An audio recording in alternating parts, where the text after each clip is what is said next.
এই যে বুড়ুলের মাঠ, গাড়ি কতগুলো দেখো, আর ওইদিকে হচ্ছে আলোচনা। তো চলো তোমাদেরকে দেখাচ্ছি। দিকটা দেখো, এখানে মিটিং চলছে।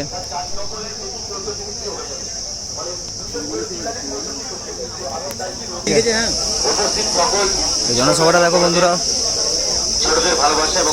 দা শোনো বন্ধুরা, আপডেটের বিষয়টা, আপডেটের বিষয়ে দেখা যাচ্ছে কোন মালিক 30 ইঞ্চি 40 ইঞ্চি স্পিকার দিয়ে আপডেট নিয়ে আসছে। এটা কিন্তু প্রথম মাইক পালারাই তারা কিন্তু ইউটিউবারকে খবর দেয় যে আমার মাইকটা এই আপডেট আসছে।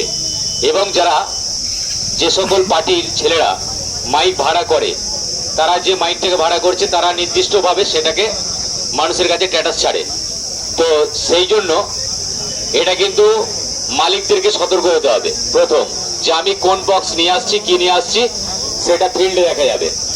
আর একটা কথা হচ্ছে যে আমরা আজকে যে দুরবস্থার মধ্যে পড়ে রয়েছি, আজকে সকল ব্যবসায়ী বন্ধুরা, মাইক ব্যবসার সঙ্গে যুক্ত আরো অনেক ব্যক্তিরা রয়েছে, তো অনেক ব্যক্তিরাই কিন্তু উপস্থিত হয়নি। তাই প্রত্যেকটা মাইক পালাদের কাছে আমার বাজানো যাবে না, যেটা এতদিন চলছিল, এতদিন চলেনি, কিন্তু কিছুদিন আগে থেকে চালু হয়েছে। তো সেই যেহেতু জিনিসগুলো একদম পুরোপুরি বন্ধ, মানে ক্যাসেট বাক্স থেকে ডায়লগ ক্যাসেট একদম মালিকদেরকে বের করে নিতে হবে।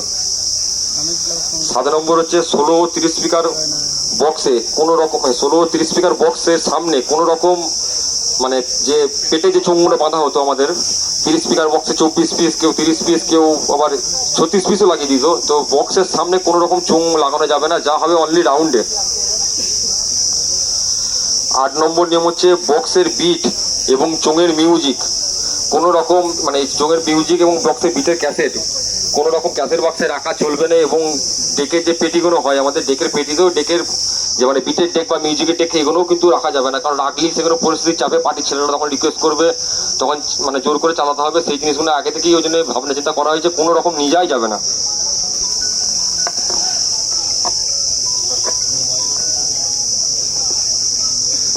ডিজে গানের মধ্যে কোনো রকম ওয়ান স্টেপ হামিং, যে ওয়ান স্টেপ যে গানগুলো মেদিনীপুর স্টাইলে, আর স্টেপে যে গানগুলো চলে, কোনো রকম ওয়ান স্টেপ হামিং গান বাজানো যাবে না। নর্মাল তোমরা যদি রোড শো হয় বা মুখোমুখি যদি হয়, ডিজে গান বাজিয়ে সেখানে পজিশন করো বা পাবলিককে আনন্দ দাও, কিন্তু কোনো রকম ওয়ান স্টেপ হামিং বা লং টান, তো একবার আগেই বলেছি বিট বাজানো যাবে না। তাও এই ওয়ান স্টেপ গানটাও কিন্তু বিটের মধ্যেই পড়ে, তাই ওয়ান স্টেপ গানও কোনো রকম বাজানো যাবে না। আর main road plus hospital plus school, বাজার এবং জনবসতি যে এলাকাগুলো আছে, সেই জায়গাটায় বক্স যখন রোড শো হবে, কিছু কিছু জায়গা আছে যেমন মেন বাজার দিয়ে রোড শো করে যায়, সেখানে আবার কিছু কিছু মাইকওয়ালা, মানে কি বলে ওটা, যেখানে জনবসতি এলাকা, সেই সব জায়গাগুলোতে মানে আরো কাঁপানোর জন্য সেই জায়গা থেকে ননস্টপ একদম মানে বেস চালিয়ে দিল, ডায়লগ চালিয়ে দিল, সেই জিনিসগুলো আগে থেকে বন্ধ করতে হবে, ঠিক আছে? কারণ এই জিনিসগুলো থেকেই মানুষের বেশি চোখে লাগে এবং প্রশাসনের চোখে যায় এই জিনিসগুলো। রোড জ্যাম করে কোনো রকম কম্পিটিশন হবে না, যেটা আগেতে হতো প্রায় জায়গায়। রোডে যাদের পজিশন আছে, যেসব জায়গাগুলো যাদের মাঠ নেই, রোডই পজিশন বের করো, তাদের এমন কিছু জায়গা দেখতে হবে যে যদি পজিশন তোমরা অনলি করতে চাও, যে কম্পিটিশন বা ধরো রোড শো যাই হবে, যদি করতে চাও, তাহলে তোমাদেরকে সেটা একটা জায়গা দেখতে হবে, নির্দিষ্ট মানে জায়গা, যেটা খেলার মাঠ বলো বা এমনি ফাঁকা জমি বলো, যাই হোক, কিন্তু মানে মেন রোডের উপরে কোনো রকম অত্যাচার করা যাবে না, যাতে পাবলিক না গিয়ে কোনো জায়গায় কোনো থানায় গিয়ে কমপ্লেন জানাতে পারে বা কোনো বিধায়কের কাছে গিয়ে বলতে পারে যে এরকম মানে উৎপাত করছে মাইকের লোকেরা, সেই হচ্ছে ব্যাপার। তো এই কটার নিয়ম আপাতত আমাদের